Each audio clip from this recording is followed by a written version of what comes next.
नमस्कार, आपका एक बार फिर से स्वागत है मेरे चैनल ऑर्थोपेडिक मिस्ट्री पे। मैं डॉक्टर शिवम खंडेलवाल आपके सामने आया नए टॉपिक लेकर।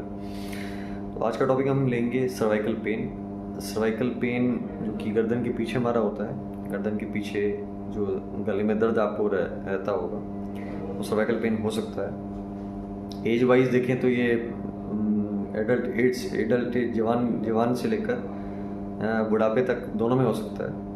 तो आज हम बात करेंगे मेनली हम फोकस रखेंगे आज जो हमारी नस दब जाती है पीछे, गले के पीछे जो हमारी सर्वाइकल नाम की रीढ़ की हड्डी होती है उसमें जो हमारी नस दब जाती है वो मेन फोकस हमारा उस पर रहेगा आज। तो जैसे कि मैंने आपको समझा दिया कि कारण हो सकता है सर्वाइकल पेन का सर्वाइकल डिस्क प्रोलैप्स।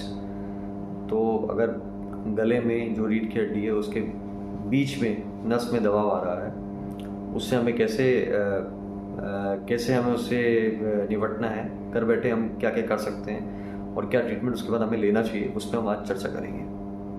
तो सबसे पहले मैं समझाता हूँ कि इस मॉडल के माध्यम से समझेंगे कि नस कैसे दबती है सर्वाइकल में। तो ये आप देख सकते हैं, ये सर्वाइकल का मॉडल है, ये सर्वाइकल वर्टिब्रास है। सर्वाइकल वर्टिब्रा, ये वर्टिब्रा बोलते हैं हर एक किसी को, यानी कि सर्वाइकल की एक रीढ़ की हड्डी है। ठीक है, यहाँ से सर्वाइकल चालू होता है, ये आपको रीढ़ की हड्डी दिख रही होगी। आप देख सकते हैं इसके पीछे का हिस्सा था, ये इसके आगे का हिस्सा है। तो आप देख सकते हैं इसकी सर्वाइकल की बॉडी होती है, ठीक है, और ये जो आपको दिख रहा है हमारी नस इसमें जो निकल रही है, ये आप दिख रहा होगा।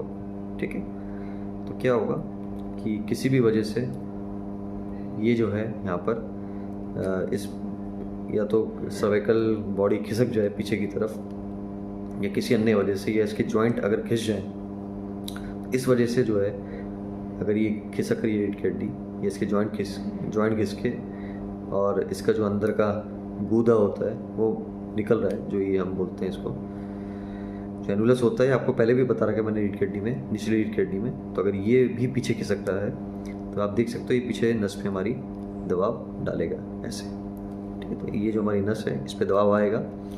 इस नस के दबाव पे आने की वजह से हमारे जो है क्या क्या लक्षण होंगे वो मैं आपको आगे बताऊंगा, पर मेन दिक्कत इसी कारण वश होगी। तो कारण आपको समझ में आ गया कि सर्वाइकल पेन का एक मेन कारण हो सकता है गले में नस का दबना। तो इसको लक्षण क्या क्या होंगे? लक्षण में हो सकता है कि क्योंकि नस में दबाव है तो हमारे दोनों हाथों में कंधे से लेकर हाथों में नीचे तक दर्द आना, सूनापन आना, हाथों में वीकनेस आना, कमजोरी आना, हाथ उठाने में भी दिक्कत हो सकती है, हाथों में सूनापन, पेरेस्थीसिया हो सकता है, टिंगलिंग, मतलब एक टिंगलिंग होती है, टिंगलिंग मतलब हाथों में झंझनाहट।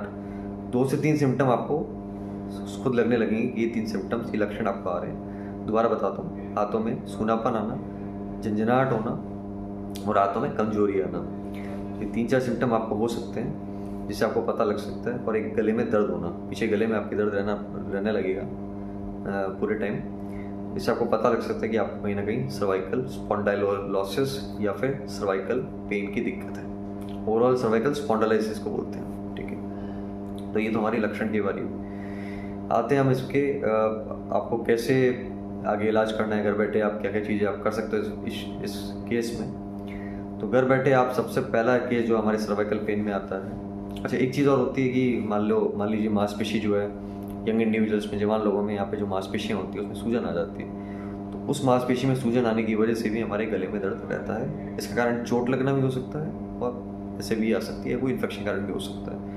उसमें भी जो मसल्स पास मांसपेशी की सूजन आ जाती है उसमें भी हमें गले में दर्द रहेगा। इन दोनों चीज़ के लिए हम क्या कर सकते हैं? इन दोनों चीज़ के लिए हम सबसे पहला उपाय हमारे पास है। पहला उपाय पे आते हैं, एक तो रेस्ट, थोड़ा सा हम रेस्ट दे सकते हैं, और सबसे इम्पॉर्टेंट चीज़ है पोस्चर। क्या पोस्चर रखना है? जैसे बैठे हैं, आपके पास इस तरह की अगर कुर्सी है तो आप इस पर सीधा रख के अपने जो पीछे वाला हिस्सा है आपके सर्वाइकल का, गर्दन का, उसको आप सीधा रख सकते हैं। या फिर यहाँ छोटा सा सर्वाइकल पिलो आता है, सर्वाइकल कुशन आता है, वो भी आप लगा सकते हैं। इससे क्या होगा, आपकी जो स्पाइन है, पीछे की रीढ़ की हड्डी सपोर्टेड रहेगी।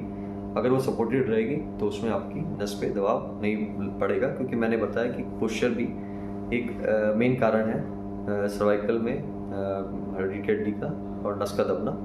मॉडल के माध्यम से मैंने समझाया था कि वो जो हड्डी आगे पीछे हो रही है उससे भी आपकी नस पे दबाव पड़ता है। पहली चीज़ आ जाती है हमारी सबसे इम्पोर्टेंट पोस्चर, जो कि आपकी 70% चीज़ों का उपाय है इस केस में। दूसरा मैंने आपको बताया थोड़ा रेस्ट देना पड़ेगा। एक चीज़ और आती है सर्वाइकल कॉलर, आपने भी काफ़ी सुना होगा।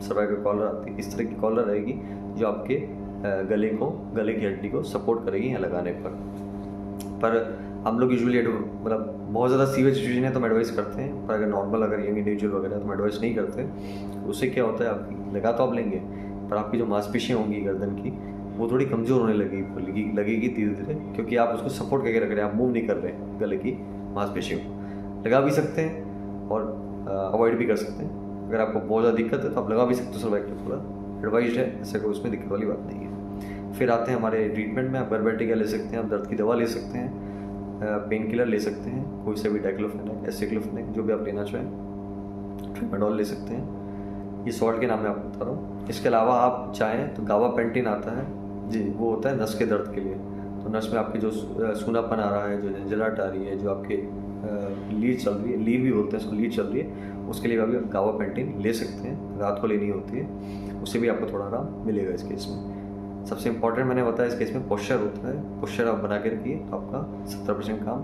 हो जाएगा। इसके बाद आता है गले की कसरतें होती हैं, तो फिजियोथेरेपी आपको थोड़ा कसरत आपको इसके लिए करनी पड़ेगी, सर्वाइकल एक्सरसाइजेज होती हैं, वो भी आपको करना पड़ेगा।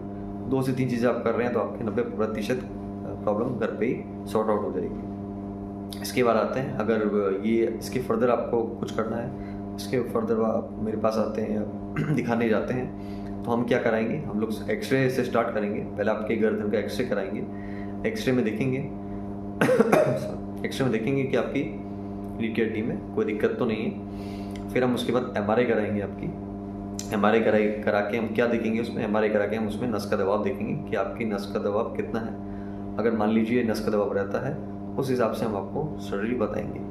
मान लीजिए आपकी केवल नस पे दबाव है और कोई दिक्कत नहीं है, तो उसके लिए हम डीकम्प्रेशन बताते हैं। डीकम्प्रेशन में काफ़ी सारी सर्जरीज आजकल आ गई हैं, जो कि दूरबीन के थ्रू भी की जाती है, पूरा खोल के पूरा चीरा देख के भी की जाती है और छोटा चीरा देख कर भी की जा सकती है। उसमें क्या करते हैं हम, छोटा सा मैं आपको ओवरव्यू दे देता हूँ बस। उसमें ये करते हैं कि जो आपको मैंने बताया था कि मान लीजिए ये जो आपको दिख रहा है, ये डिस्क दबाव डाल रही है पीछे से, पीछे खिसक के, तो नस पे जहाँ दबाव इस पर लग रहा है उस जगह की डिस्क को हम हटा देंगे, निकाल देंगे। या फिर ये जो लेमिन आपको दिख रहा है, लेमिनेक्टोमी भी करते हैं आजकल, यहाँ से आकर और इधर से इस पोर्शन को हटा के, और ये जो हमारी इस रीढ़ की हड्डी थी, ये नस थी, इसको थोड़ा हम डीकम्प्रेस कर देंगे, मतलब हल्का कर देंगे, है ना, यहाँ दबाव ज़्यादा नहीं पड़ेगा। एक और अच्छा, ये तो मैंने तब बताया जब आपकी केवल रीढ़ की हड्डी पे दबाव हो। जब आपकी रीढ़ की हड्डी भी आगे पीछे खिसकी हो मान लीजिए, उस केस में हम क्या कर सकते हैं, और मान लीजिए एक लेवल नहीं, ये लेवल्स होते हैं, एक ऐसा ये हर लेवल होता है, 7 लेवल होते हैं, ठीक है। तो इसमें हम क्या कर सकते हैं कि ये जो आपकी रीढ़ की हड्डी थी उसमें ये जो आपकी डिस्क थी, ये निकाल के पूरा इस तरीके से प्लेट भी लगा सकते हैं। अगर रीढ़ की हड्डी आगे पीछे खिसकी हो तो प्लेट स्क्रू के साथ लगती है, स्क्रू के साथ एक प्लेट भी हम लगा सकते हैं इस तरीके से, और ये आपकी यहाँ से निकाल के और डिस्क निकाल के यहाँ पे बॉडी के बीच में हम थोड़ा सा ग्राफ्ट वगैरह भी लेकर अपनी बॉडी से ही कूल्हे से ग्राफ्ट लेके वो लगा देते हैं ताकि ये स्टेबल भी हो जाए, ठीक है। तो ये आप समझ चुके होंगे लगभग ट्रीटमेंट। इसके बारे में हम चर्चा आगे हम कभी करेंगे कि इसमें क्या किया जाता है, कैसे किया जाता है। ये आपको जस्ट ओवरव्यू था कि इस तरीके से इस केस में ये चीज़ की जा सकती है। तो मेरे को लगता है कि आपको सर्वाइकल पेन या सर्विकल स्पॉन्डिलोलाइसिस या गले दर्द के बारे में आपको समझ में आ गया होगा, और आप इसका इलाज लगभग 70 से 80% घर पर भी कर सकते हैं, और अगर फर्दर दिक्कत पड़ती है तो फिर आप आके दिखा भी सकते हैं। तो करिए, बताइए कैसा रहता है, कमेंट कीजिए, आप सब लोग शेयर कीजिए, इसको सब्सक्राइब कीजिए मेरे चैनल को, कमेंट करके बताइए कितना आराम आ रहा है, ताकि मैं इस तरह के वीडियोस और आपके लिए बना सकूं। मिलते हैं फिर किसी और दूसरे टॉपिक के साथ। धन्यवाद।